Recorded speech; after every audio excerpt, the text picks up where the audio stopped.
Hello students, welcome back in supreme 60 classes. So हम लोग अपने कल के चैप्टर जो हमने वर्ब स्टार्ट किया था उसी को आगे कंटिन्यू पढ़ते हैं और आई होप आज ये एंड भी हो जाएगा क्योंकि बहुत इजी चैप्टर है और इम्पॉर्टेंट तो है ही आपके एग्ज़ाम के पर्सपेक्टिव से।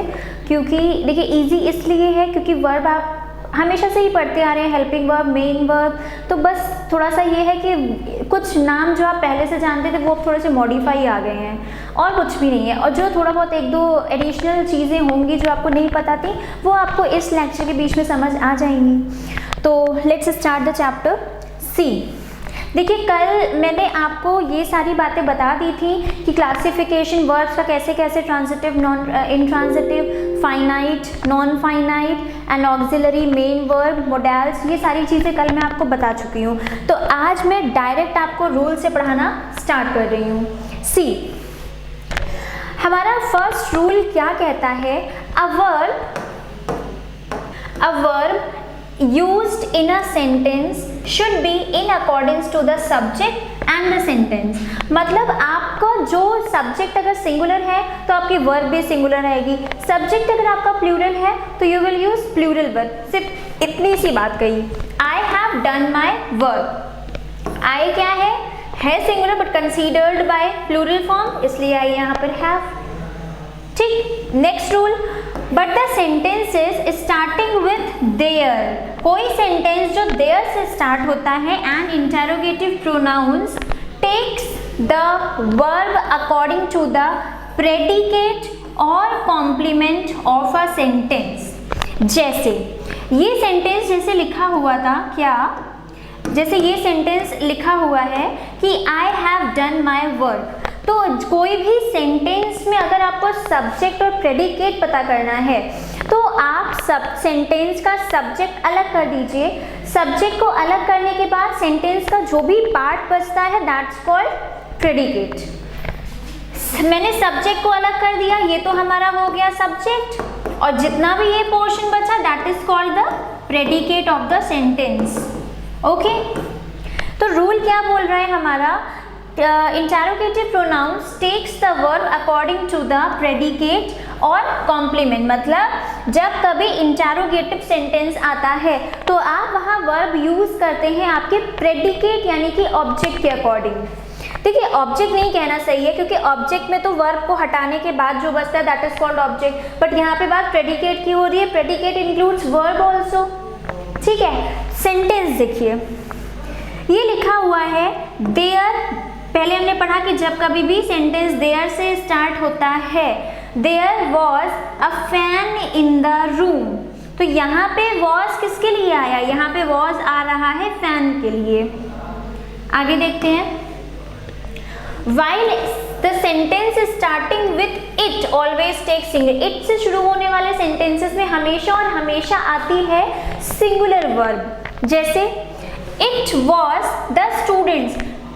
whether your subject is singular or plural, you always have to use the singular form of the verb when your sentence starts with it। मतलब जब कभी भी आपका सब सेंटेंस इट से स्टार्ट होता है तो आपका जो वहाँ पे जो भी सब्जेक्ट दिया जा रहा है वो सिंगुलर हो या प्लूरल हो, आप इट के साथ हमेशा हमेशा यूज करेंगे singular helping verb. It was the students who wanted the teacher to declare the holiday। it was the children, plural आ रहा है बट इस तब भी हमने was यूज किया हुआ है, बट हम लोग was यहाँ पर यूज क्यों कर रहे हैं? Because of it। नेक्स्ट, बहुत कॉमन चीज़ें हैं, आप लोग देखिए, आप लोग जानते हैं ये बात, बस एक बार आप इसको थोड़ा सा देख लेंगे तो आपको समझ आ जाएगा कि कैसे करना है।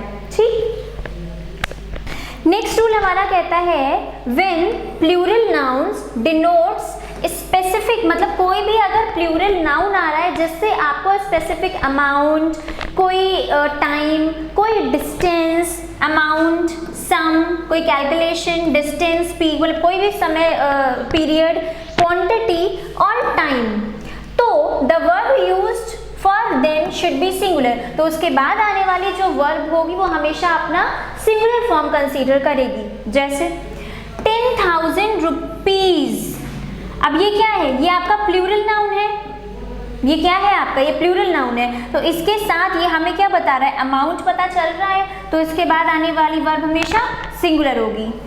2/3 of the majority is needed.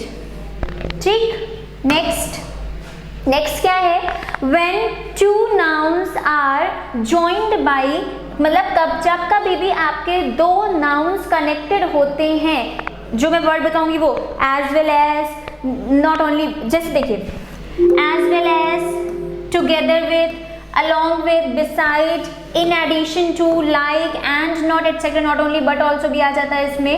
the verb is used according to the first subject। जैसे हम लोगों ने आई थिंक प्रोनाउन में ये बात हमने पढ़ी है कि जब ईदर और, नीदर नॉर, ईदर नीदर, ये सारे जब भी वर्ड्स आते हैं तो हम अपने वर्ड को लगाते थे according to the nearest subject, that is mean to the according to the second subject. अब हमने ये पढ़ा कि जब कभी भी दो नाउन हमारे कनेक्ट होते हैं as well as, together with, beside, ये सारे जितने भी वर्ड्स हैं, तो इनके साथ में आप जो वर्ब यूज करोगे that will according to the first subject. जैसे my mother, noun 1, as well as इसमें से आया एंड हर चिल्ड्रेन, नाउन 2। अब देखिए, जब मैंने बताया कि इन सारे वर्ड के साथ दो नाउन कनेक्ट किए जाते हैं तो जो वर्ब आएगी वो बिलोंग करेगी आपका फर्स्ट सब्जेक्ट को। तो यहाँ वॉज आया बिकॉज ऑफ मदर। अगर चिल्ड्रन के लिए लगाते तो बिकॉज, क्योंकि चिल्ड्रन प्लूरल है तो हम यहाँ पे वर्ब का यूज करते, लेकिन वो गलत हो जाता, क्योंकि जब कभी भी एज वेल एज से दो नाउन कनेक्ट किए जा रहे हैं तो हमें जो वर्ब लगानी है वो आएगी according to first subject. Was brought to the police station for interrogation. The soldier along with the officer are, क्यों, क्योंकि soldiers से मतलब एक से ज्यादा सोल्जर की बात हो रही है, इस वजह से आया are being awarded by the president।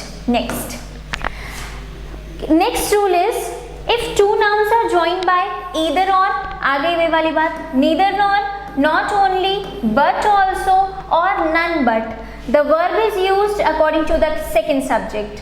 neither प्रशांत, देखिए neither आया प्रशांत nor his father friends। अब क्योंकि हमें वर्ब लगानी है according to our second subject, तो यहाँ पे क्या है, फ्रेंड्स है सेकंड सब्जेक्ट जो कि प्लूरल है, तो इसकी वजह से यहाँ क्या आना चाहिए, प्लूरल वर्ब, जो कि आई हुई है verb found in the classroom. Next, not only the nurses but also the doctor, doctor singular of this hospital is किसकी वजह से आया, because of doctor and doctor is singular। Next rule tells us that if two nouns or adjective which qualifies the noun, जो noun की quality बताते हैं उन्हें बोला जाता है adjective, और जो verb को इंटेरोफाइड करते हैं मतलब उनकी क्वालिटी बताते हैं that called adverb। are connected by and, मतलब जब कभी भी दो नाउन या दो एडजेक्टिव कनेक्ट किए जाते हैं एंड के साथ में, but they together express one idea only one person, मतलब अगर कोई भी दो नाउन है जो एंड से कनेक्ट किए जा रहे हैं लेकिन वो दो मिलकर के बाद एक पर्सन, मतलब एक ही व्यक्ति या एक ही वस्तु या कोई भी एक एम, कोई भी एक मोटो की बात कर रहे होंगे, तो वहां पे आपकी जो वर्ब आएगी वो हमेशा और हमेशा सिंगुलर आएगी। Idea is discussed, the verb used is singular. जैसे time and tide waits for none. Lime and soda is digestive drink. अब लाइम एंड सोडा एक ही की बात हो रही है ना कि वो डाइजेस्टिव ड्रिंक है। टाइम एंड टाइड कि ये दोनों किसी के लिए इंतजार नहीं करते हैं, बात एक ही चीज की जा रही है। फिश एंड चिप्स एक डिश की बात हो रही है, इज माई फेवरेट डिश। तो इन सबके साथ हमें क्या यूज करना होगा, हमेशा सिंगुलर वर्ब हम हमेशा और हमेशा यूज करेंगे। हाँ, नेक्स्ट द टर्म, इसके पहले वाला हो गया। हाँ, next the term many a, ध्यान दीजिएगा यहाँ पर मैनी की बात मैं नहीं कर रही हूं, I am talking many a, many a. More than one, nobody, somebody, someone, everyone, none, one, any, each, every, all, ये सारे वर्ड्स आर सिंगुलर, ये सब सिंग, देखिए मैनी, अगर आप अकेले मैनी की बात करेंगे तो वो हमेशा प्लूरल को ही दिखाएगा, मैनी स्टूडेंट्स, मैनी एनिमल्स, बहुत मतलब प्लूरल। बट जब आप मैनी के बाद आ लगा देते हैं तो वो इज इक्वल्स टू हो जाता है singular. So they always takes singular verb, singular noun and singular pronoun. ये हम ऑलरेडी पढ़ चुके हैं कि सेंटेंस का जब स्टार्टिंग अगर सिंगुलर से है तो आगे के जेंडर कोई भी अगर उसमें वॉइस की बात होगी तो वो सारा उस सेम बात कंसीडर करेगा। सिंगुलर है तो पूरा सिंगुलर चलेगा, प्लूरल है तो पूरा प्लूरल चलेगा। तो क्योंकि कि ये सारे वर्ड्स हमें सिंगुलर बताते हैं, मतलब सारी चीज़ें हमें ये सिंगुलर फील दे रही हैं, तो इसके साथ आने वाली वर्ब भी कैसी होगी, वो भी सिंगुलर ही रहेगी। जैसे ड्यूरिंग फ्रीडम स्ट्रगल मैनी आ गया word many patriot was fired with patriotism, मतलब मैनी आ गया तो इसके बाद आने वाली जो भी आपकी ऑक्सिलरी वर्ब, हेल्पिंग वर्ब होगी वो हमेशा कैसी होगी, सिंगुलर होगी, क्योंकि ये सारे वर्ड्स हम सिंगुलर होते हैं। मोर than one successful candidate was present in auditorium, each boy of this batch has the potential to get selected. Each has, not more than one was, many a was. Next rule, the term, अब देखिए यहाँ बात हो गई many, a great many are always followed by plural noun, plural pronoun, plural word। मतलब आपको जब many आ दिखता है, मैनी आ मतलब एक की बात, और सिर्फ मैनी दिखता है या अ ग्रेट मैनी दिखता है तो वहां पर बात होगी हमेशा plural noun, plural pronoun and the plural verb. जैसे मैनी स्टूडेंट्स, अब यहाँ क्या हो गई बात, प्लूरल हो गई, many students have applied for this post. A great many men, क्योंकि ये क्या आ गया, plural noun, plural verb, found dead in the blast. अब यहाँ अ ग्रेट मैन अगर आप कर देते तो आपका सेंटेंस हो जाता गलत, क्योंकि इसके बाद हमेशा singular noun, singular pronoun and sorry plural noun, plural pronoun और प्लूरल वर्ब रहेगी। Okay, next is a number of is always followed by a plural noun. A number of के बाद हमेशा आएगी plural noun and it takes also plural verb, but the number of, क्योंकि ये हमेशा एक संख्या को, एक सम्मिलित मतलब एक जॉइंट नंबर शो करता है, इसलिए the number of हमेशा उसके बाद सिंगुलर नाउन, सिंगुलर प्रोनाउन और सिंगुलर वर्ब। क्या सीखा आपने, a number of plural, the number of singular। Example, a number of books are lying on the shelf. Books are a number of. The number of boys present in class is 30. Is 30, क्योंकि ये हमें एक joint number बता रहा है। Next is some terms such as a lot of, a variety of, means, plenty of, rest of, heap of, ये सारे word जितने भी हैं इन सब के बाद कहाँ गया, ये पेन्स है, can take singular as well as, मतलब ये इनके बाद आने वाला जो भी नाउन प्रोनाउन होगा उसके अकॉर्डिंग ये वर्ब लेते हैं। अगर सिंगुलर है तो सिंगुलर वर्ब भी रहेगी, प्लूरल है तो प्लूरल वर्ब भी रहेगी according to the noun. They take after them if there is a countable noun, अगर नाउन कैसा है, काउंटेबल है, the verb used is plural, क्योंकि आप उसे काउंट कर सकते हो, that is mean कि वो प्लूरल कैटेगरी में किया। But the noun, if the noun is uncountable तो उसके साथ आने वाली वर्ब कैसी होगी, singular. Uncountable noun, the verb used is singular। A lot of students, students आ गया, plural noun, plural verb, countable, plural. A lot of knowledge and experience, can you count knowledge और experience? No, you cannot count। तो इसके साथ आने वाली verb singular is because of uncountable nouns। The rest of the candidates are, the rest of the lesson singular has। I hope you are getting all the points, क्योंकि बहुत easy है, ये सब चीज़ें आप लोग जानते हैं, बस थोड़ा सा आपको इसमें पॉलिशिंग की ज़रूरत है जो मैं आपको पढ़ा रही हूँ।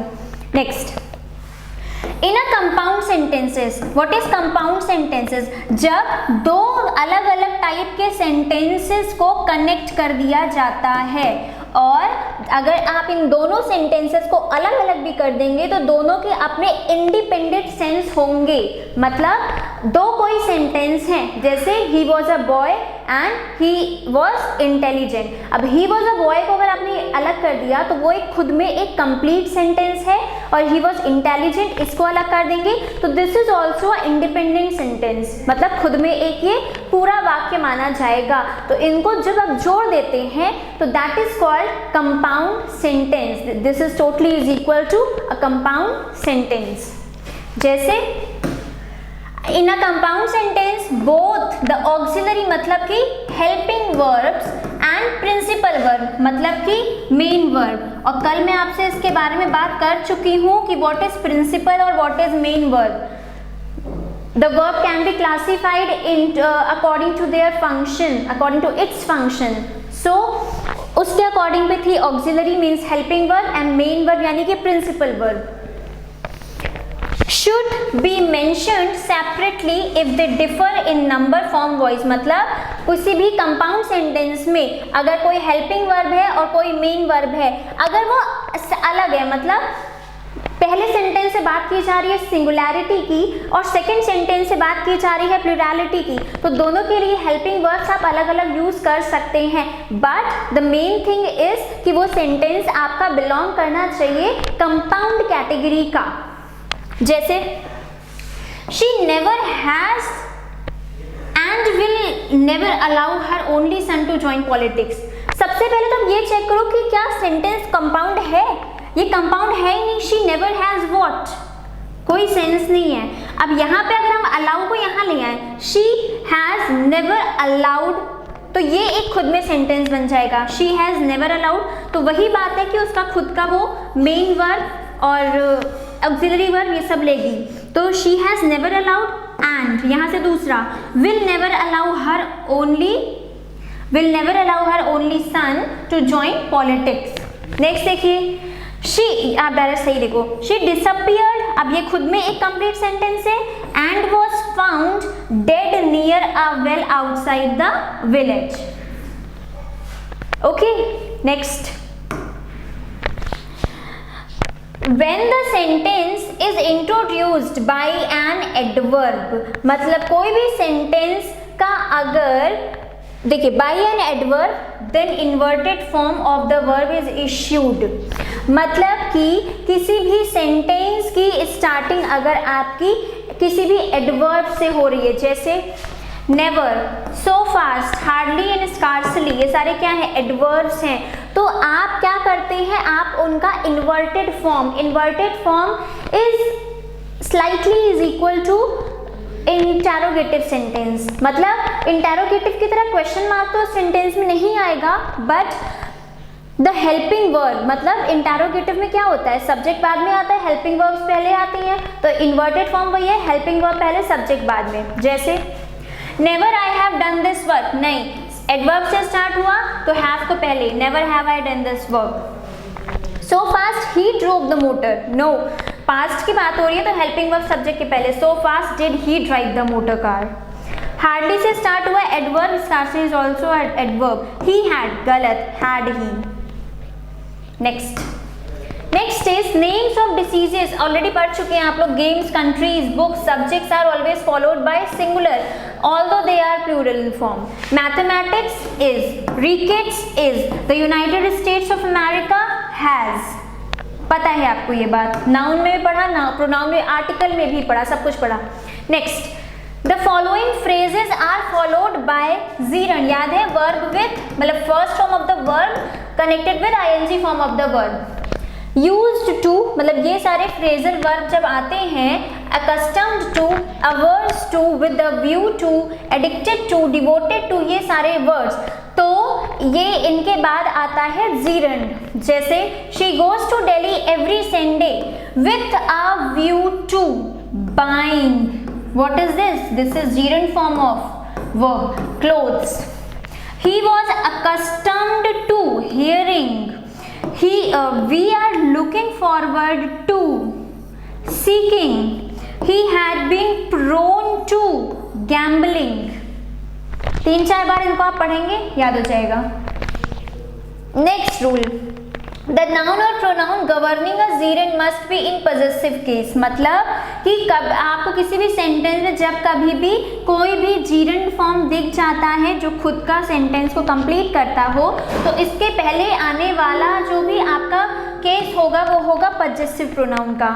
I don't like his coming here. मुझे उसका यहाँ आना नहीं पसंद है. अब देखिए ये क्या है. There are certain verbs and phrases that are followed by appropriate preposition and are always followed by a gerund. जब कभी भी आपको ये सेंटेंस, ये वर्ड्स लिखते हैं, ये कुछ फ्रेजेस लिखे हुए हैं, तो इसके बाद ये प्रीपोजिशंस लिखे हुए हैं, ये प्रीपोजिशंस का ही यूज होता है. क्लियर आपको किया जाएगा प्रीपोजिशन के चैप्टर में, बट तब भी आपको ये सारे प्रीपोजिशंस पढ़ने होंगे. तो इनके साथ वर्ब की gerund फॉर्म आती है, ये भी वही है. एग्जाम्पल हम लोग डायरेक्ट करते हैं. देखिए हाँ, you should always aim at. देखिए ये वर्ड आ गया, पीछे एम एट कहीं ना कहीं दिया होगा. एम एट, तो इसके बाद gerund आना चाहिए. अचीव आ रहा है, अचीव वर्ब है हासिल करना, तो achieving. This is right. She was confident to qualify, नहीं qualifying. She insisted to ask, नहीं शी इंसिस्ट. पहली बात तो इंसिस्टेड के बाद टू नहीं आता है, ऑन आता है और asking. Next, dare and need can be used in. मतलब डेयर और नीड को आप यूज कर सकते हैं ऑक्सिलरी वर्ब यानी कि हेल्पिंग वर्ब की तरह और नॉर्मल वर्ब की तरह भी, मतलब मेन वर्ब की तरह भी. लेकिन जब कभी आप इसको ऑक्सिलरी वर्ब के साथ यूज करेंगे तो उनके साथ आपको यूज करना होगा they are used with an infinitive, मतलब वर्ब की first form plus to, without to. तो जब कभी भी ये आपकी हेल्पिंग वर्ब की तरह आएंगी तो आप इसमें इन्फिनिटिव टू का यूज नहीं करेंगे. और जब कभी भी ये आपकी मेन वर्ब की तरह आती हैं, क्या, डेयर और नीड, तो इसके साथ आप इन्फिनिटिव टू का यूज करेंगे. जैसे ही dares to entered his room. अब यहाँ पे ये डेयर्स टू कैसे आ रहा है? ये डेयर्स टू आ रहा है मेन वर्ब की तरह, इस वजह से आया टू. अब यहाँ देखिए, he dare not to do this work. He dare not to do this work. यहाँ पे ये डेयर कैसा आ रहा है? ये ऑक्सिलरी वर्ब की तरह यूज किया गया है, जिस वजह से ये सेंटेंस गलत है. हमें इसके साथ टू का यूज नहीं करना था. He dare not do this work. He does not dare to do this work. अब यहाँ पे ये क्या है? सॉरी, dare मेन वर्ब की तरह यूज हो रहा है. You need not to worry. अब यहाँ क्या है? He need not to worry. ये क्या आपका ये ऑक्सिलरी मेन वर्ब की तरह यूज हो रहा है? नहीं, ये ऑक्सिलरी वर्ब की तरह यूज हो रहा है, इस वजह से टू हट जाएगा. अब देखिए, When an infinitive is used to qualify a noun, कोई भी अगर V1 2 आपका noun को represent कर रहा है, the infinitive is always followed by a preposition. जैसे I have a shirt to put. यहाँ पे ये जो infinitive आ रहा है to, तो ये नाउन की वजह से आ रहा है, तो आपकी वर्ब के साथ हमेशा आप प्रीपोजिशन यूज करेंगे. प्रीपोजिशन कैसे आपको समझ आएगा? जब जो पीछे फ्रेज लिखे हुए थे आप जब उसको पढ़ेंगे. जैसे I have a shirt to put on. I have a friend to play.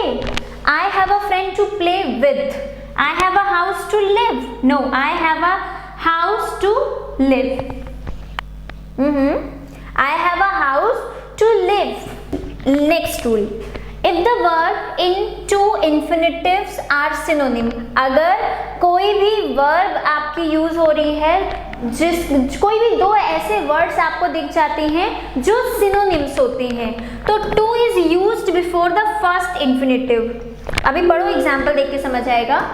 और अगर वो एंटोनिम आते हैं तो आप दोनों के साथ टू यूज करोगे. जैसे पार, सॉरी ये तो गलत, सक्सीड एंड फेल, ये क्या है? ये है एंटोनिम्स। तो एंटोनिम्स के साथ हमें दोनों वर्ड्स के पहले टू का यूज करना है, टू सक्सीड, टू फेल। और progress and prosper, these are synonyms. तो इसके पहले सिर्फ हम पहले वाले सिनोनिम के पहले यूज करेंगे टू का।